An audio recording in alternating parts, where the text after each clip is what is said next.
Okay, so I would like to start the session, and I would like to turn the attention of our men and some other people who are familiar not only with this school but with other schools that were set up in cooperation with the Council of Europe.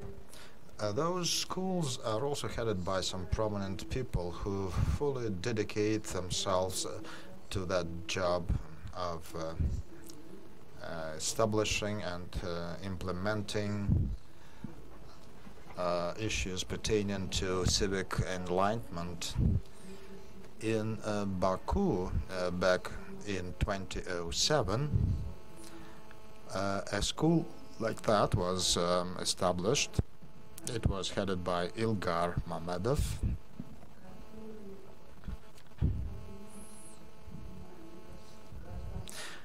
And I think that you cannot always combine civic and political notions, but he wanted to present, to run for presidency in his own country.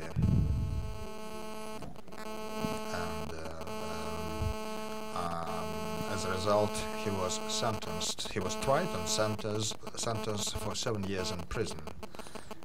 Well, I'm talking about the person because he was a really well-educated person. He graduated from the Moscow State University. He spoke several foreign languages, and today is his birthday. That's the reason I mentioned his name.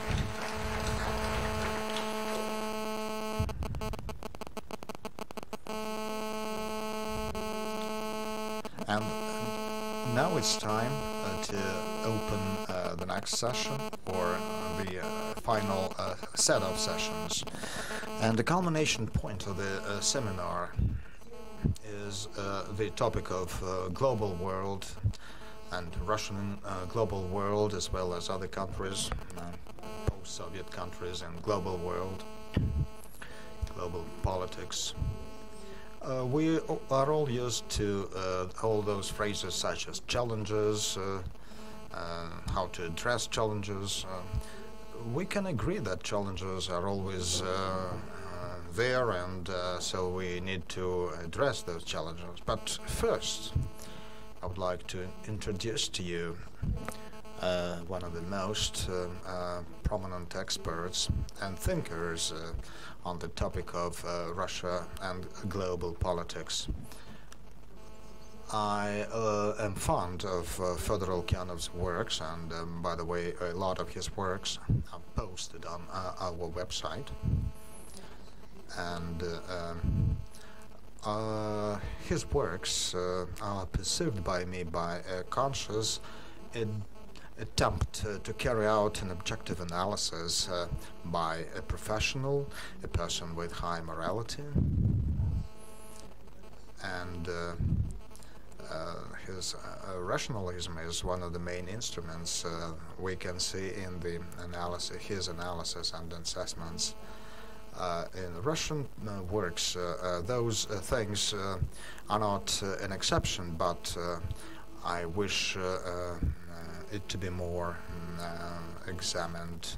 So those who are interested in foreign relations, foreign affairs, then I would strongly recommend you to keep an eye on Fedor Lukianov's works. He is also a trustee in our supervisory board, and since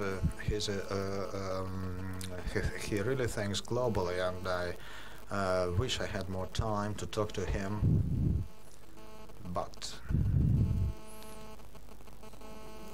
sometimes I can really see that his rationality is somewhat as an exception, and his rational ideas help me to navigate in the world full of absurd things. Well, we will do the following work, and in the second session on international affairs, we have some new experts. They are Kadri Leek. She represents Europe, but She is of Estonian origin, and her institute, although is located in the UK. And the other expert for the next session will be a US expert. I didn't meet him before, but I think he's about to land at some airport in Moscow. So I wish he could join us so that we could hear from all of them. Okay, thank you very much, and I'm turning the floor to Fedor. Thank you very much for the invitation to come and speak here. For me, it's always a pleasure to participate in your class, in the class of the Moscow School of Civic Enlightenment. I've been doing so for many years now, since it's always an opportunity not to tell somebody about something, but to get feedback and your responses, so that I can understand what the reflection is in your eyes on the events that are taking part, not only responses of Muscovites and Russian people, but internationally. Should I have an opportunity or desire to compile my remarks over many years, it would be quite interesting to see the dynamics of the changes and to see to what extent my assessments of the trends were accurate. Okay, I don't think we need to do that. It's a great effort and little sense. But prior to the beginning, I think I tried to recall when I spoke here last, I think a year ago. But what struck me, I don't remember what I was talking about a year ago. I think there was some other crisis or something, and now we are preoccupied with more recent events.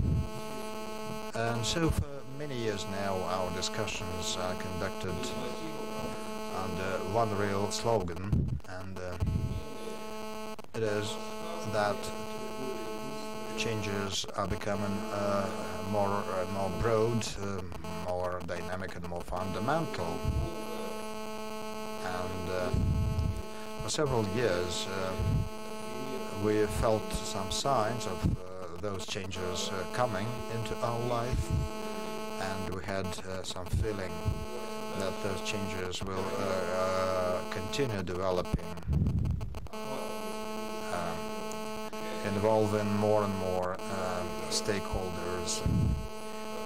But I should say that every time it happened, I had a feeling that probably it would not happen, since all those changes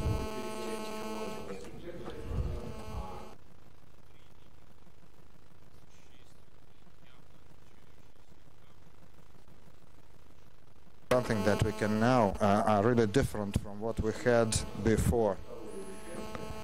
So in the second part, the more things and more changes were taking place, the more alarming feelings we had. So we wanted to think that those alarms would never come true. But sitting here in June 2014, to my regret, I should state that those alarms were quite justified, and that we could have expected a lot of those things, but we could not expect that they would be developing so fast and that they would be so broad, covering very important, vital areas of our life. We've been discussing very important questions here. Meanwhile, a war is waging in Ukraine, and Iraq, I think, is just ceasing its existence, and it will stop as a state in the next few weeks. And while the major stakeholders of global politics, such as Russia, the United States, European Union, China, and even China, are in a state of some some trouble, because we need to determine, they need to determine their strategies for the future, but looks like neither country has a capability to see that future. They view at the future from different positions, but ambiguity of that future, I think, is something that combines various political forces, and it's typical, it's common about all those political forces. Without going in details of each individual process, if you try just to see what's going on in the world 20 years after changes that seemed to be unbelievable, fall of communism in Europe, in Eastern Europe, fall of the Iron Curtain and the Berlin Wall, disintegration of the Soviet Union, and different people felt differently about that, but in general it was really a milestone on the way to another world order. And it was followed by some euphoria times, specifically in the West, when they believed that that powerful enemy was defeated, so everything they had done before was done correctly. And over the 25 years, what has disappeared? I think the understanding of where we are heading to, because I think except for most dogmatic people who are liberals or anti-liberals, for whom everything is clear because they paint the world in black and white, there are some people like that still, but they are getting fewer and fewer, because even them, they become realizing that black and white picture doesn't tell you all. And the world is developing non-linear and chaotically, and so sometimes there is even some ideas if we need strategy or not. Russia has always been criticized for the lack of strategic approaches. Perhaps it's true, but the question is who has that strategy, which other country has that strategy, and how you can build a strategy or a strategic approach when on the following day some event happens that strike your and destroy your metrics, and you'll have to adapt to the ongoing events in you. And from that perspective, both the United States and Russia are in the same shoes. Secondly, there is another determining feature, and that's the process of democratization of the world. However, it doesn't take the shape that was welcomed 25 years ago. And 25 years ago, because of the quite reasonable circumstances, that was the end of the Cold War, we really believed that democracy age was coming based on Western liberal values that had proved its viability in the times of the Cold War. So that it proved that it was stronger because it was more efficient, effective. So the only problem was at that time at what pace, at what speed, with problems or without any problem, that process would be spread for the rest of the world. That was the general belief. 25 years later, we see more and more democracy in the world, but not in the sense that more and more countries are inheriting values and systems that won in 1990, 1991, but in the sense that the entire world system is becoming a combination of the assortment of major, medium-sized and small countries, or even non-countries, some trans or multinational corporations, or some multinational terrorist cells. So all of them more or less pretend or try to play the major role and be heard, and they are playing that role to a greater extent than before, because in the Cold War there was a time that was really straightened up. It was the unique time in the history of international relations when the world had an invincible balance of forces for several decades. There were two superpowers who, with their ability to destroy each other, built the foundation based on deterrence and containment, but that foundation was extremely stable. So there was no democracy in that broad sense, and each superpower had its own sphere of control, responsibility, and influence. In this sense, they found ways to achieve their ends. Soviet Union did it in its own way, the United States in its own way, but not before World War II, and even in our times we didn't have such a stable system. I don't think that such an absolute system, a balance of forces, will ever come into being.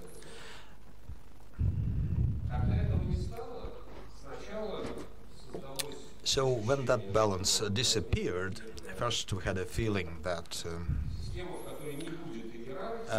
we will see some system without formal hierarchy, but it would be really clear who the leader would be, and that would be the United States, who led the war and won in the Cold War, so that perception was dominating more or less till the 21st century. And in early 21st century it became clear that even such a powerful and strong power as the United States couldn't have enough ability and capability to rule the world, just because not a single power could do that. And then the moment that global leadership was put into doubt, we saw that gap was being filled with anything you like, from ranging from terrorists to some institutions and organizations that they could do on their own, and they needed no advice or guidance. Implications were different. Some of the implications resulted in major military operations, and we know that from the end of 1990s and in the following decades, the United States and NATO carry out a number of major military operations aimed on enforcement, and the outcome was quite different. In some cases they succeeded, in others, like in Iraq, the repercussions will be heard in the future, and we will get that 3D picture, and it would be a lesson, quite a lesson. So step by step, we saw those attempts which efficiency was on the declining side. In Yugoslavia, I'm not trying to state if it was right or wrong, but the task was fulfilled. Then, if we look at the more recent examples, like Libya, It appears that the outcome, to put it very mildly, was far to be desired. It was totally incompatible with the actual plan. Another thing is that Libya or Iraq, or Libya is a periphery country, so it did not have as much of a repercussion as, say, the taking of Mosul by the insurgents. However, this action that had been planned in Syria now, the actual attack against Mr. Assad's government was first announced and then abolished. From the standpoint of the international relations and between the leaders, this botched attack against Syria had a definite significance for the leader. On the one side, you have many rights and opportunities. On the other hand, the leader has to assert the leadership of the nation, and if that doesn't occur, then the question immediately arises if the leader can uphold the leadership in different circumstances and for a longer time. So this pluralization of the world politics, whereby the countries that had previously not had independent positions started to come to the fore. Let us not take, say, Turkey, which has changed its course significantly, or the ambitions of such countries as Brazil, which never played in the Premier League but are now doing that. A question if they can do that is a different question, but the ambitions and the economic opportunities by itself does not mean that the people have that the country has attained enough level to play the big diplomatic game. And Sweden, for instance, while it has never been a superpower, but has a very long-standing diplomatic tradition, so it does play in the big politics. And Brazil, while it is an enormous country, still does not have that diplomatic wherewithal to participate in the big politics. So that adds up, on the one hand, diversity, but also instills the feeling of growing chaos, whereas the requirement or the general demand for a more democratic functioning is still there. If we take the 5 countries that have the veto right at the Security Council after World War II and thus arrogated the right to solve the world's questions or the issues faced by the world, this statement, this status quo is difficult to reform or to change without the member states of the Security Council, and the Security Council members would not be interested to share its privileges with others. But that means, in turn, that the dissatisfaction will continue to grow. And we shall see that when the Security Council is, say, stalemated on one issue or another, because of Russia and China vetoing the resolution, then the question is then taken from the Security Council to the General Assembly. The General Assembly's decision does not have any binding force. It is just an expression of an opinion. And this world mass, the world parliament, the critical mass in a way, wants to influence the world affairs more and more.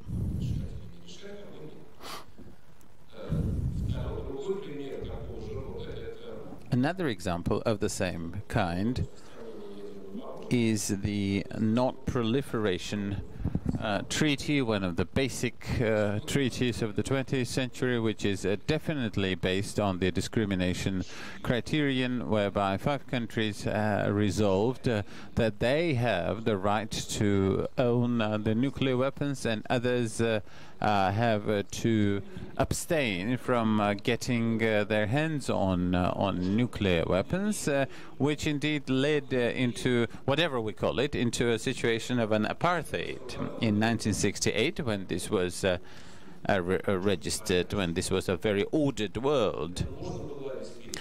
This could have been indeed provided for, and the consolidated power of, say, the opponents, even of the opponent countries like the US and the USSR, could indeed get them back. That's the attempts of some countries to get nuclear weapons, such as Brazil, Argentina, or the South Africa. These attempts were indeed totally botched through the coordinated efforts of the nuclear superpowers. Now we're seeing that there may be some compromise which might allow Iran a peaceful program. However, the question is becoming more and more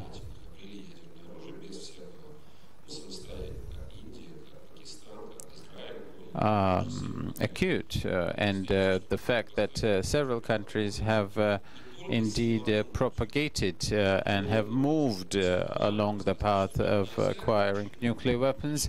It is not easy to explain to such countries why it is not allowed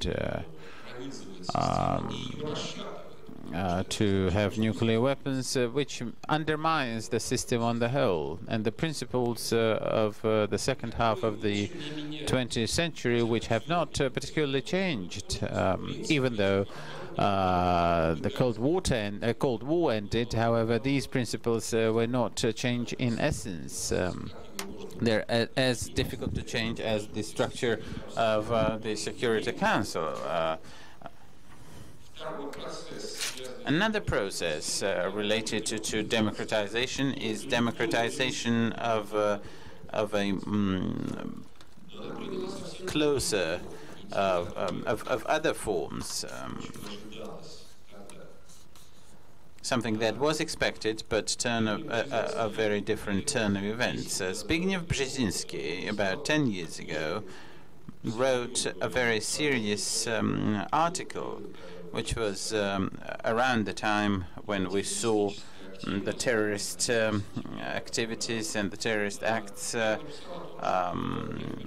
surging, when he wrote that the world is going through the process of the masses awakening, and the masses always awaken, and that emerging world, or the third world, which was in the years of the Cold War generally was divided, it did not play a particular role when there was first colonialism, then something else, but this was more of a political periphery. Not very significant forces, although this is the majority of the mankind in numerical expression. So these were being awakened, and the waves of democratization that were written about in the 1980s, and if you will remember the waves of decolonization, this awakening continues. And we can see over the past years that this increase in activity can be seen everywhere, starting from the Arab Spring.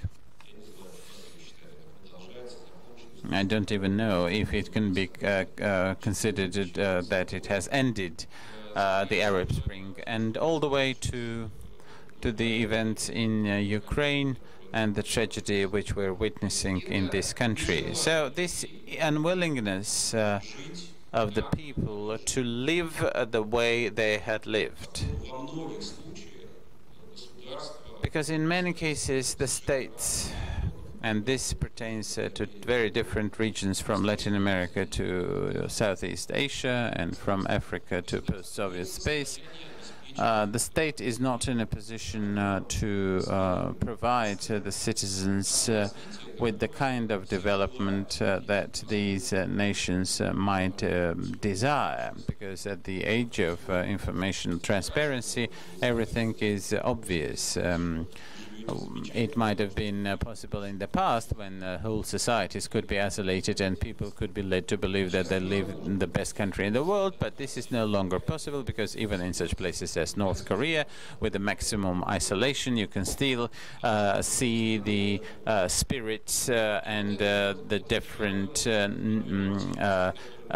rivulets of knowledge entering the country. So the chaotic processes in this way exacerbate and the upheaval and the desire for change by themselves do not mean that these changes will take place, and secondly that these changes will be for the better, because the phenomenon of the very recent period, which is still developing, of course, these processes, which will definitely be the subject of a great political and social research of the revolutions which smash everything but do not change anything, when as a result of extremely intense revolution and a great number of casualties, everything seems to have reverted to the same old situation as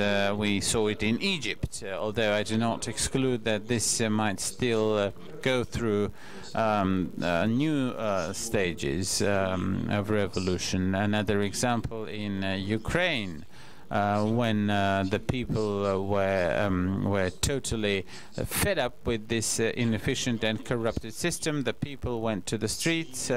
The people dismantled the political model that had existed. They nearly destroyed the Ukrainian state.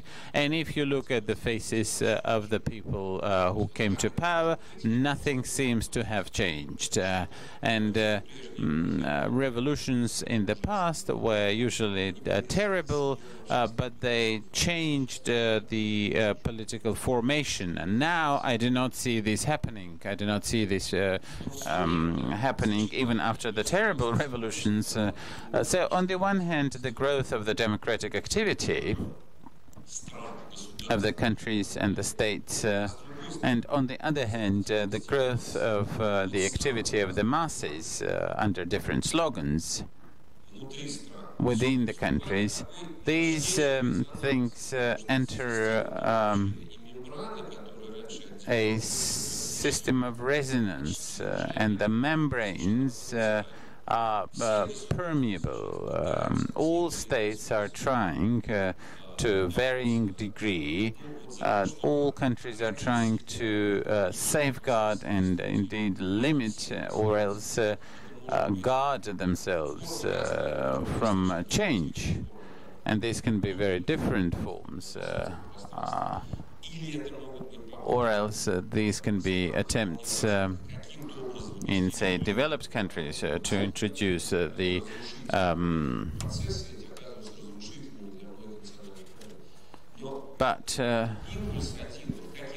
the impulse is one and the same, but this is not possible. The change seems to be unstoppable, and that in turn casts the governments of different countries, big and small, into a indeed situation of confusion. This confusion is what we're seeing in the world of international politics, when people do not quite understand what will happen tomorrow, and what is indeed to be done if this tomorrow corresponds to scenario 1, scenario 2, or scenario 3. In this sense, the question about national self-identification is becoming the question of survival of a state. And the nation-states have, of course, not, the states have not disappeared, contrary to all forecasts. And the borders have not disappeared, even though the European Union might have seemed to be moving in this direction. And this was believed to be the model for some new things. This did not happen. The governments and the states did not disappear. The governments and the states, up until a certain time, were thought to be stalling, because the states and the governments are instinctively trying to withstand this change. And the thoughts of the United States of Europe have been somewhat shaken. In the countries with developed economy, it is one level of problem. But in the countries where poor state of the economy, the question of the well-being of the society is indeed becoming the cardinal question for this very strange period of uncertainty. From this, you can see, in such a transition countries as all the post-Soviet space, this is the source of the discussions about identity. What is the source of our political model? And in this sense, Ukraine is a very vivid example as to how the unsolved problems, and I will not go back into the actual critical questions as to who. I'm not going to talk about the Ukrainian crisis and who fueled it, but the problem which has spilled on the streets of the Ukrainian cities in such a terrible way was there, and the inability of the Ukrainian political class over the past 20 years to build a unified and a consolidated society has ended with a situation when, instead of a unified state, a very sophisticated mosaic, but a not very productive system of the different concoction of different financial and oligarchic groups, which had been working up until a certain time. When the situation aggravated, it turned out that these problems cannot be contained. And when the Maidan of Kiev was a response to this desire to refute this inefficiency system, on the other hand, was an attempt to make a breakthrough towards a common identity. In the same way, the events in the east of Ukraine have the same cause, because people are reacting to the same ills of the system and are trying to answer the question about their own identity. In this way, this crisis is becoming a tragic essence of what we're seeing. I do not exclude at all that the external forces which are actively involved in this process may well arrive at some deal, but that does not mean that Ukraine as such will will indeed embark on the path that would this very rich and big country deserve. Well, while we live in Russia, and of course we're primarily preoccupied with what is happening in Russia, this problem of identity and the problem of future, the future that lies in wait, this has been recognized by everybody, and even President Putin over the past year and a half has devoted a lot of attention to the national identification in all of his most important program speeches. I think that the Ukrainian crisis became a very powerful catalyst of such processes, because it showed and posed before Russia the question about our future. How do we see our future? Are we going to be a country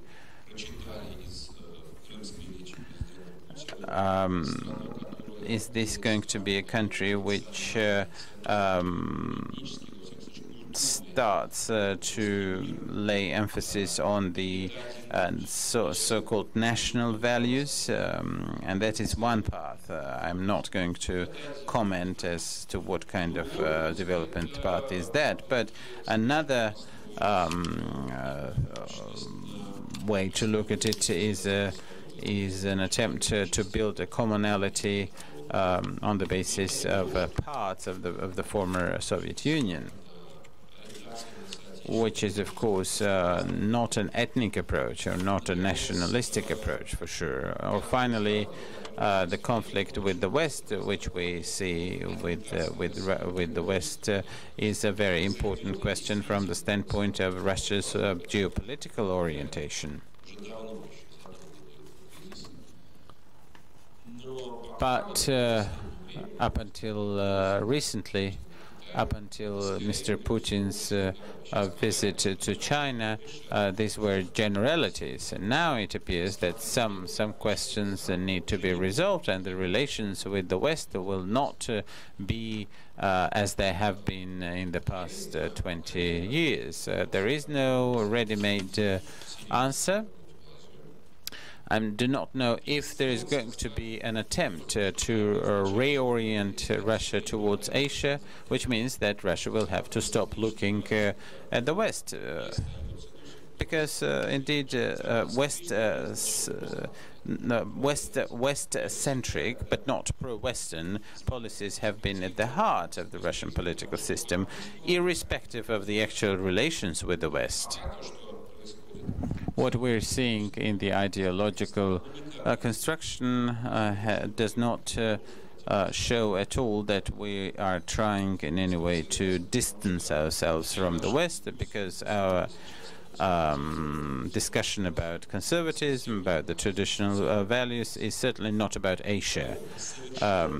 China is totally disinterested. If we're communists, conservatives, liberals, they are not interested in that. This is totally your business.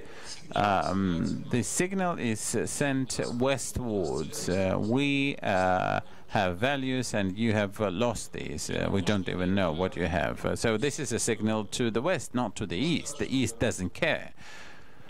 So I think that this is in a way a deadlock path, because the development is indeed towards Asia, because Asia is bound to be the arena for the economic, political, and maybe even cultural development, as Asia is becoming more becoming the center of the world events. And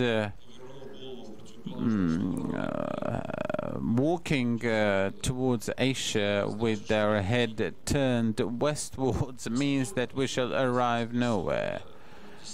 It is unclear as to what extent can Russia can distance itself from its true European heritage and true European identity, which exists even though we vehemently abolish this talk. Now there are attempts to portray Russia as a independent civilization, and this is an interesting intellectual exercise. But I do not think that this would lead to any reasonable discussion. So, based on these deliberations and based on our analysis of, say, of the events in Ukraine, and this identification or civilizational rift will be seen elsewhere, and the general global instability and the inability to reach these objectives, and can be seen in the speech of the U.S. president. Even now, when we're seeing the nightmare in Iraq, this unwillingness of President Obama, who is an intelligent person, who understands if one gets there again, then it is not clear what has he done over his presidency, because one of his main slogans was to get out of Iraq. And now he got out of Iraq, and the whole place is a mess. With all these circumstances and the factor in mind, the uncertainty in Russia is exacerbated and is even having some seeds of danger, because when you're in the middle of a perfect storm, you are not supposed to start fist fighting among the crew of the wretched boat. So I think that it may be a trivial or a commonplace phrase, but it seems that we are in this very strange and desultory situation, which in the month which will mark the trends of the global development for many years to come. I do hope that in a year I will still have this luxury to talk before the Moscow School, and I shall try at that time to get back to what I have been saying today, and to say that how lucky we are that I had been wrong. Thank you very much.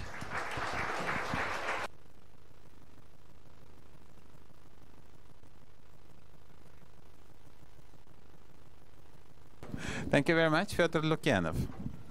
Yes, my lady. Natalia Sergeyeva from Samara.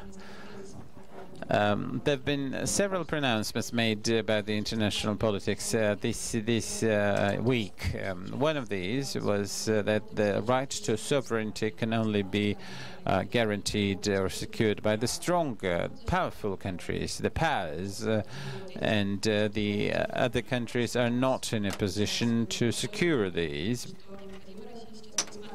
And so what Russia must do is to review its standing with respect to the international law.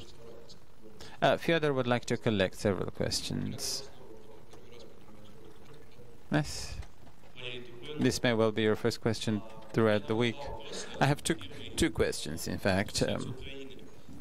As to Ukraine, what indeed keeps Ukraine from the complete breakup, from falling apart? And could you give a couple of scenarios of Russia's policies with respect to Crimea and Ukraine? Tesla Andrei from Khabarovsk region. I would like to add on to what was said by the previous speaker. So if before 2014 Russia was in the post-Soviet space was acting as a kind of Metternich, this is when we had to deal with sustaining and keeping in place administrative borders of the former Soviet Union as administrative borders of the state. But after March 2014, after reunification with the Crimea, we're dealing with fundamental instability of all post-Soviet borders. What's your take on this, on these changes that have taken place, and what are, in your view, the most real risks and threats for Russia because of uncertainty among the borders and possible new conflicts? Let's collect a round of 5 questions, please. Daria Chernashova from Altai region. From what I hear at your lecture and what I've heard at the seminar, we could make this conclusion that the events that are taking place with a growing speed, and we see these outliers, and as a result, entropy is on the rise. The world will wake up in an absolutely new world global system. It doesn't apply to Russia alone. It has to do with all that inhabit this planet, and maybe we're living in this time of change, because these laws that make up the system are subject to change, and very soon we'll hear the situation change dramatically. I'd like to hear your take on this. Anton Sipchenko, Moscow region. Fedor, tell me please. Well, so far, the tension was focused between showdown between Russia and US and Europe, whereas excellent China has been spoiling the goods in its relations with Japan, Vietnam, and others, and has been irritating them greatly. In your view, what is the probability of violent scenario in that region, and what are, in the positive realization, what are the risks for Russia? Well, let's take the orders in the reverse order. Kitai has been, you've used the very interesting word when you use it about a huge country with tremendous human and military potential. Just playing nasty tricks is not the right word. Asia, to support what I've been saying before, Asia is becoming the main space where events take place, including military, strategic and political events. China, for many decades in its growth, has been especially so, because the speaker used the word play a prank on. And when China stopped being a country that was lagging behind and instead tried to stick to the heritage of Deng Xiaoping, which was don't stick out. The more your head sticks up, the more reprisal you will provoke. So even when in the late 1980s the US began to build scenarios saying that China may be a possible probable enemy, to which China has been splashing their hands and saying, what are you saying? We are an underdeveloped, poor country. And it did the right thing. And now China is so big that whatever it takes, and it cannot pretend it is any longer a small and country that is lagging behind. So whatever it does, it is always the focus of attention, especially when in its dealings with the neighboring countries that experience immediate impact on China's rapid rise. And territorial disputes that are certainly numerous in Asia. Many times it is the heritage of the 20th century, when Asia was not the center, it was a periphery. At that time in Europe, which was potential front and potential battlefield of the Cold War or the Hot War, God forbid, if it had taken place, they were very, very scrupulous about such events, trying not to leave behind the mines that might explode if human handled them wrongly. Whereas in Asia, these conflicts were dormant because it was not thought as something important. But nowadays, it's no longer in the focus, and all the mines that had been planted in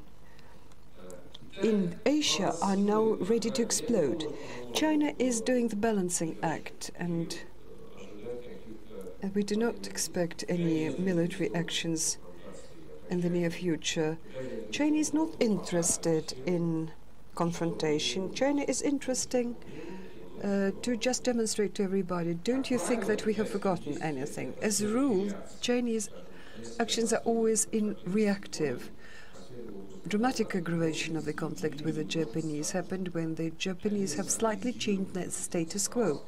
They've nationalized these islands that were a contentious issue, and they used to be privately owned. China says, don't you do it. If you do, you will get snubbed. The same was done about Vietnam. It tried to start some work on the oil exploration, and it immediately provoked response from China. I suppose it's a very dangerous combination of conflicts, not because of some individual conflicts between China, Philippines, China, Vietnam, but because these conflicts will inevitably involve allies of these countries, that is the United States. As to Russia, this is where there is, in my view, danger for Russia, that given our rapprochement with China, especially economic, I suppose very soon China will pose a question, very tight formulation, since we're such close partners and since we're supporting you in Middle East and economically, please, in Asia, where we have our own interests and they certainly have a priority, we also expect your support in this conflict. This is bad for Russia because we cannot do it, and besides we have very different. An ideal position for Russia is very rough distancing oneself from any position, but I'm afraid it will no longer work. A new system of a new global system will certainly be different, because it didn't arise after the end of the Cold War. We had this feeling, but it didn't stay in place. What we now see is that a new phase of erosion of the remains of the former older system, something else should appear. We don't as yet understand what it is, but in this sense of the word, the point and the sense of the changing epochs is that things will turn very different and the system will settle in one way or another, new world order. But historically, if you look back, all dispensations, all world orders came into being after major wars. Do let us hope that this time somehow this will happen without this stability of borders. Again, if you look at the historic retrospective, there was not one single century in Europe where it would see radical change of borders. There are no reasons to suppose that the 21st century would be an exclusion and exception from this matter. I suppose if finally, say, we could have a time machine and we could look, say, go 13 years ahead and look back at today, we would see that many states would disappear, many new would appear, and what we're seeing right now under our own eyes, this shows that fundamental changes are underway. Many things have changed after the end of the Cold War, but they're continuing to grow, and the rise of independent Kurdistan, which may follow directly from what is going on in Iraq, this is a fundamental shift which will push these processes forward. And besides, much sooner than anything, at September referendum in UK, Scotland would, well, Catherine lives there, she probably has a better feeling. I don't suppose those for secession, they will not get the majority of votes, but they may do it next time. If, say, UK in another 3 years will withdraw from the EU, this process is absolutely unpredictable. Risks for Russia. Nobody has ever said that Russia has stayed in these borders for good. No. They may expand or they may implode and expand, and they may become and about your first question about the right to sovereignty. Well, yes, indeed. It so happened that international law, in its traditional, form, is undergoing serious erosion all those years post-Cold War. As very elegantly as I think one of my colleagues put it, the Crimean, or rather post-Crimean events, Russia has destroyed US monopoly on violating the international law. Indeed, we used to stick to the line that nothing needs to be changed right now, but this line is no longer the central vector. Is it for the better or for the worse? Time will show. But again, I suppose that Russia doesn't have any immunity against keeping its borders intangible. At that, we have the feeling, and I suppose that the Russian leadership is judging by that, that indeed sovereignty, it's not about law, but it's first about opportunity. If you can retain the territory under your control, you do it. If you can't, no international law will ever protect you. It's perfectly well known by the Serbs, perfectly well remembered by Russia, which nearly lost part of its territory in the 1990s, and this regrettably is a fact of life. So I'm afraid you should not be under the spell of illusions here. What keeps Ukraine from disintegration? I do not really know what keeps it from disintegration. If it does, I think that the situation we're seeing today, it's just an intermediate situation. Scenarios could be anything between like success of this, what they call forceful operation, and temporary control that will be regained over the east, which will never address the problem, till the probability that this operation under external pressure from within will be stopped, and at that there will be no way to establish the rule of Kiev over these territories. You will see real split apart, the country really splitting apart. Ukraine, in my view, is living through a most difficult crisis of its state model, and what we see happening right now, we see this new dispensation of the order as they rely upon quite unexpected forces. For example, governor of Dnipropetrovsk region, Kolomoisky. It was unexpected, and it's not really promising anything good. It doesn't mean that Ukraine has now hit a big road. No. I'm not really going to make any predictions here, but as to Russia's behavior, to be quite frank, I suppose Russia is now at a certain bifurcation point. For political and even to some reasons, moral reasons, cannot allow these people's republics in the east should be suppressed by force and destroyed. This will be somewhat viewed as something very, very major blow dealt upon our reputation.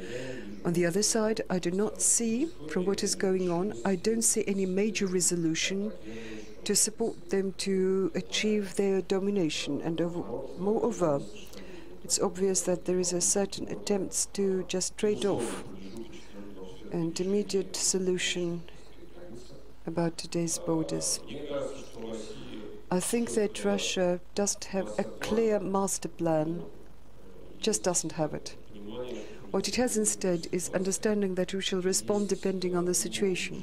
There is deep conviction, I'm not sure if it is fair or not, that nothing good will come out of the situation in Crimea, that crisis is doomed to reproduce itself in a certain while.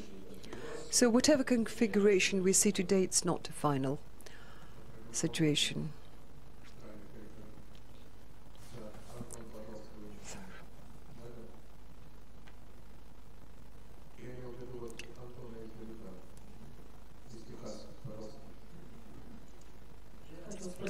I wanted to ask you, what will happen, okay, when oil production will stop? What will happen? Because peak oil has been something that we passed.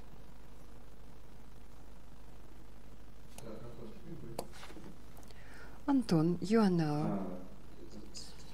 Thank you very much. Anton Petrov from St. Petersburg. If we compare, we just have a concert hall here in this Golitsyno. If you compare Russia with this concert room here, where there are many people, say, watching performance on stage, and on stage we see somebody who is trying to start playing some play, and he can't stop. He just doesn't know plainly what play he should perform, and he begins to play, then he switches to another works, and never finishes any performance. People might think that the concert is not really interesting and they might leave. Well, under this situation, does Russia have this potential that after people will just disperse? And Professor Zubov, for that matter, as he talked here, he said that in principle any transformations in Russia do not necessarily carry a risk of disintegration. Russia has the potential to preserve itself even under crisis. What would you respond to this question? Anton, in Russia the word «разойтись» may mean many things. Yes, indeed. This is when interpreters, it could be anything like split, move apart, disperse, or rather go into quite the opposite, intensify. You said that society has demand for openness of the state data. Given that society is interested in openness of all the processes underway in the state, transparency and other things, the state is not very keen to disclose what is it doing. And for this reason, whatever is interesting the public, all the information is just like leaks. Leaks like WikiLeaks that we've seen before. What do you think in 5 to 7 years? Shall we see more information, great information openness of the state? Or quite the opposite, the laws that are now being adopted in Russia, Europe, Asia and US, aiming to put restrictions on the dissemination of unverified information. Well, these laws put a certain limit to these understanding by society. Please, you now have the floor. Anna Tsiganova from Leningrad region. I have pretty much a lengthy question. Anna, please try to make it brief. We have very little time. Okay, well, somebody said that the point of democracy is that there is no symbolic representation of government. Under ancien regime, there was a monarch who represented the unity of power and power to know. In democracy, there is a fight, ongoing fight for this, and nobody can take it as one's own. There is a major differentiation. And this is where we can look at the liberal school of international relations. Chaos is present in the world, but it is contained by international law. Yes, there are countries where we see structural instability, but it is normal. So it has always been the case, and the world never collapsed. Do you understand it correctly that you see dangers about differentiation and multipolarity of the world? And where is the erosion of international law that it can no longer contain the chaos? Our friend from Ukraine, Andrei Kruglashov. Thank you, Fedor, for your presentation and for remembering Ukraine, where, for that matter, you have friends, and I'm bringing hello. Well, I will just question and a comment. My introductory remarks said, you said that nothing much is changing. I want to correct you. If you look at the faces, it may seem like that, although Kiev Council is now rotated 80% because of the election. But if you look like institutional changes, in the last 4 months we have adopted a legislation and we have introduced that open master plans of cities, exclusion from tender for purchases, anything from 40 to 9. People who understand how much corruption has been cut off. A law on access to information works as imperatively 5 days, if it's difficult 10 days, and any information will be provided. Well, under fear of sanctions. There's only some of the institutional changes. This is where my question follows. You said nothing good is previewed, but as a person who is friendly to Ukraine, I want to ask, what good? What good path would be for Ukraine in your understanding? What good might happen in Ukraine so that you would say, oh yeah, that is good? Dear colleagues, that's enough. Well, rather than Georgia, I suppose I will Irakli. Thank you very much, Irakli from Georgia. You raise the subject, for that matter, whether Russia wants to distance itself from the West. I will tell you something super banal. I would say that the West has long been integrated in our everyday life, beginning with internet and social media. We're making use of it. It's very hard for me to imagine that Russian tourists recently visited Paris and drinks Burgundy wine and has tartar and will now all of a sudden travel to China to drink Chinese beer and eat fried insects. Do you think Russia, even with all it wants, will it distance itself from? Well, again, let me take questions in the reverse order. If you think that consumerism behavior, then right, it would be hard to imagine, although you know, to travel, say, to Beijing and drink Chinese beer, which is for that matter very good, and eat with fried crickets. I'm not sure everybody would want, but say to travel to Singapore, where you can get whatever you want. Super Eastern and European cuisine, very clean, orderly. Why not? And I don't know, South Korea. This is certainly, as I put it, I've told you in my introductory remarks that we are very closely tied to one another.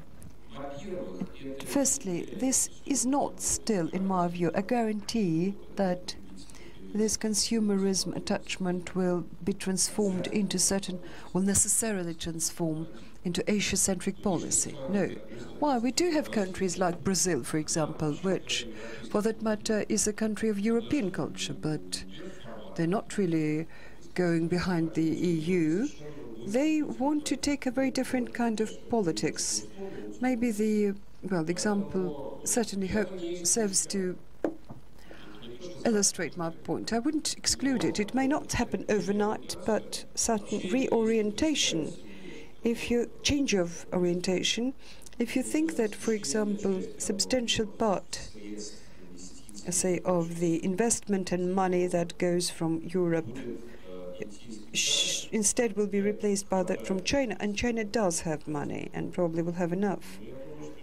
I suppose in some 10 years we will see quite a different landscape, also in terms of contacts, also in terms of trips and so on and so forth, because Asia is also undergoing change.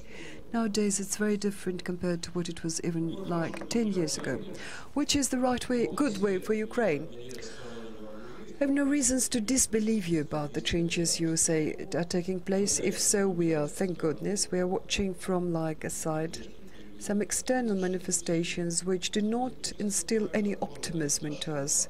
Maybe this is just these things that will later disappear, but our previous experience with Ukraine for some reason shows that this cover, which we think may drop, that it stays. As one of the pretty much long ago, one of his novels, Pelevin, was it Pelevin who wrote in one of his novels that in Russia they say that it is the fish that rots from the head, but instead of cutting off this rotten head and let the healthy body develop, instead we see, as always, we see quite the opposite, that the body very often and very soon is being devoured and the head swims further.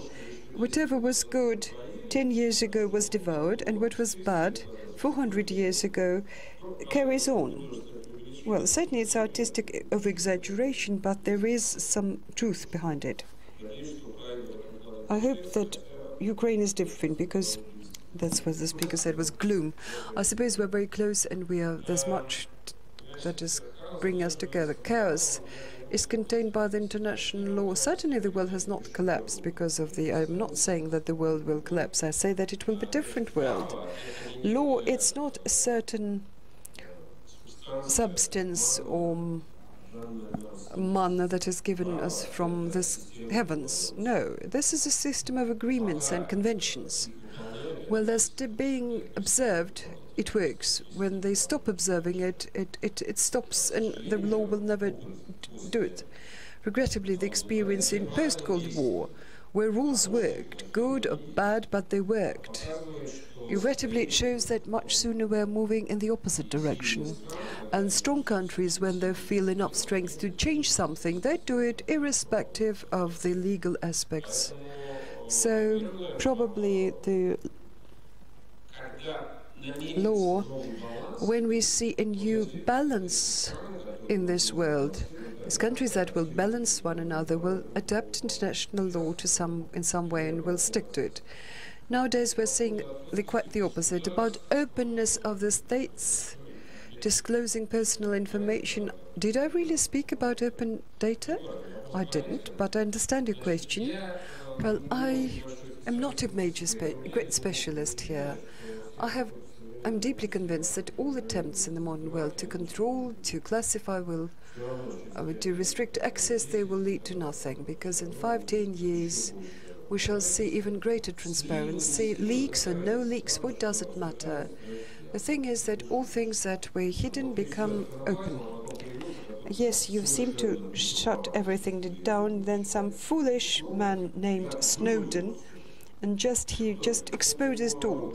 Was it that somebody, I don't know, enrolled him or trained him to do it? Certainly not. He's an idealist of a way, and this will stay forever. And I don't suppose there are no radical ways to restrict information. Somebody's performing on the stage and everybody disperses, or I don't know. So far we are looking at this for many years. Yes, he's performing different plays. Sometimes he begins with one play and then ends another. But people are still applauding, you know? People are applauding and everybody likes it. It's a potpourri, maybe. Why not? I do not see it. Why do you think everybody would disperse? Where will they disperse? Professor Zubov has a very fatalistic view upon the political situation and Russian history, quite a rough outlook. But in terms of there is nothing kept secret that will not come to light. There is no immediate threat of disintegration of Russia, and those who want to frighten us are probably bending overboard. Guarantees that Russia will stay as is now, there is certainly not in place. And this is a historic process, and this will be forever. And in the near future, I suppose, yes. And what happens when when oil will no longer be produced? When it happens, I do not know. Not very soon. Maybe. But when it ends oil production, yes, they will start production using something else. So what? 3 more questions, please.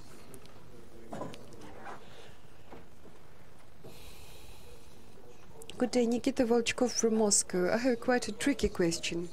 What's your take to the concept of governable or manageable globalization? China is saying that China can manage and govern globalization, manageable globalization.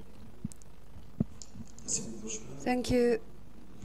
You said repeatedly, remember to give your name. Ismash Alexei from Saratov. You repeatedly said that Russia, like other states in today's world, is not insured against separation of borders, about territorial change.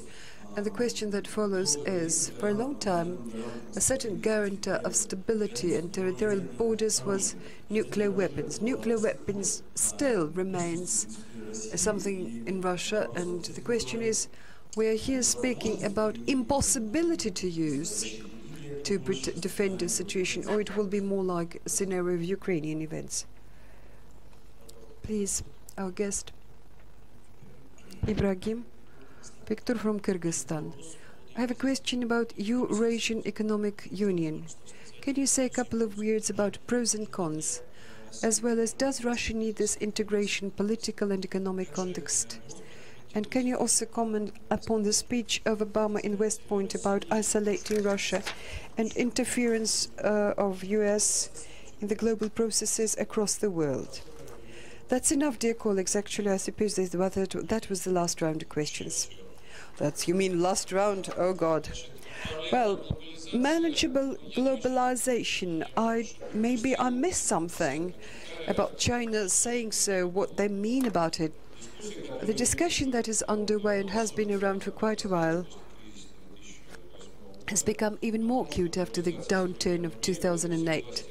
That globalization and this power of the global markets and the speculations by profiteers leads to very difficult consequences for the states. This is acknowledged by everybody.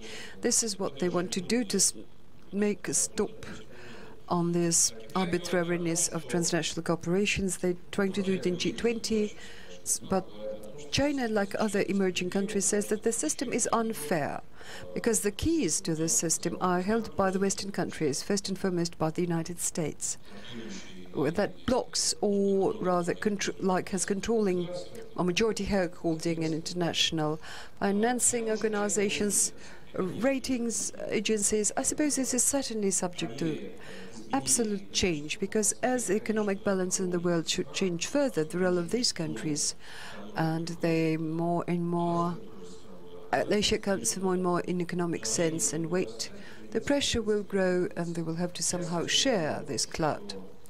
For that matter, I think that whatever is happening right now, and sanctions against Moscow and Russia, I suppose they can speed up this process, because sanctions are against, well, demonstrative sanctions, to put it this way, but are very much eloquent, like excluding a number of Russian banks from the system of Visa and MasterCard at the political instruction of the political command of order of the United States. This certainly undermines the very principle of globalization, because conceptually it was meant that globalization is good because it's fair. It's not some politicians who make decisions, it's the markets.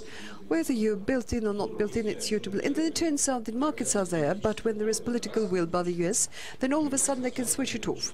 And then non-market but purely political decision is taken. I suppose this will certainly impact substantially not only US-Russian relations, but also perception by non-Western countries of globalizations. They will seek and find their own ways to impact globalization and distance themselves. Nuclear weapons are guarantees of non-aggression against the country. For example, a country such as, say, North Korea would eat grass and would bend backwards, but once they have nuclear weapons, nobody wants to attack it, because we can imagine what kind of damage will be inflicted. And in this sense, that is why a major global war like what we saw in 19th or 20th century is impossible, thank goodness, because all potential parties have nuclear weapons. As to guarantor of territorial integrity, if the challenge follows from within, well, I'm not going to bomb your own territory which wants to secede. And nuclear weapons are an external factor. The EU right now is living through a time of serious re-evaluation, because Ukrainian collision has seriously impacted all the situation in post-Soviet space. It's become quite, well, vague